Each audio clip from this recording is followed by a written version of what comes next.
Incanter has become, I think because of its varied output, the fact that it is it's a bottomless well of chance music.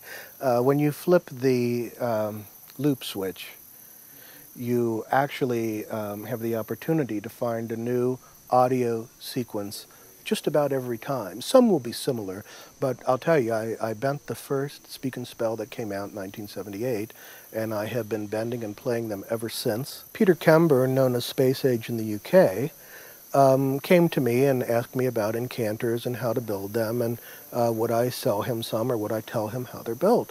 And I said, well, sure, I'll sell you some, but you should really build your own. And I sent him the basic instructions on how to circuit bend a Speak and Spell.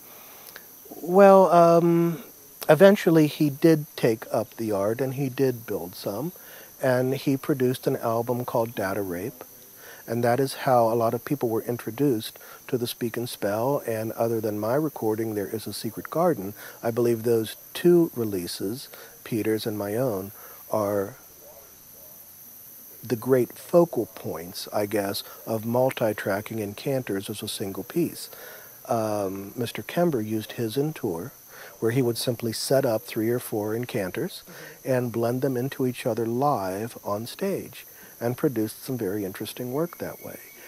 My work was done in a studio, and I was very particular about which tracks I allowed to run in synchronicity with each other, and spent a lot of time on Secret Garden trying to get those different tracks to run and sound the way I wanted. I looked at that project the way a person might set a stage where you have certain props. These would be background sounds that set the stage, and then actors that take position stage front and do their thing.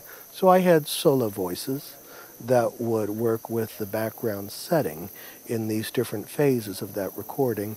And of course, that takes the form of a traditional sonata, where you decide to extrapolate upon themes, change the themes, combine them, bring them together into a master theme, and then either keep them there or let them fall apart. I preferred to let them fall back apart in most of those pieces, back into the little chunks that they intrinsically are before you multi-track and put them together.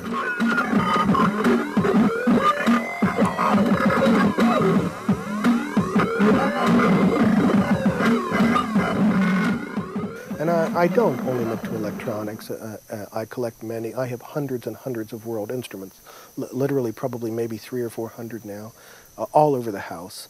And because, unless it's a specific project where I want to limit myself to a sound or an instrument, I will look around my house and I'll say, well, you know, this needs the voice of a woman singing in the background, but I don't want it to be a woman.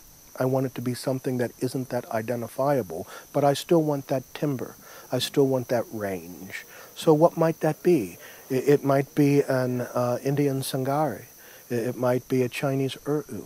It might be a theremin, as Clara Rockmore so expertly defined in her work, with the voices sounding so wonderfully human at times. But you know, to each their own in composition. A lot of people use incanters as just a curious sound to inject into more standardized music. In fact, a lot of people in Cincinnati who play standard music come to me and say, Reed, I've got this kind of rock thing going on here, and I like it, but you know, it needs something, it needs a lead, but I don't want it to be lead guitar. I need a lead voice here, and I want it to go kind of like this, and then they'll sing or they'll play something for me, but I don't want it to be a known instrument. So I grab whatever I think will work. I meet them at the recording studio, and whatever happens, happens. It may not be circuit bend. It may be something much more traditional.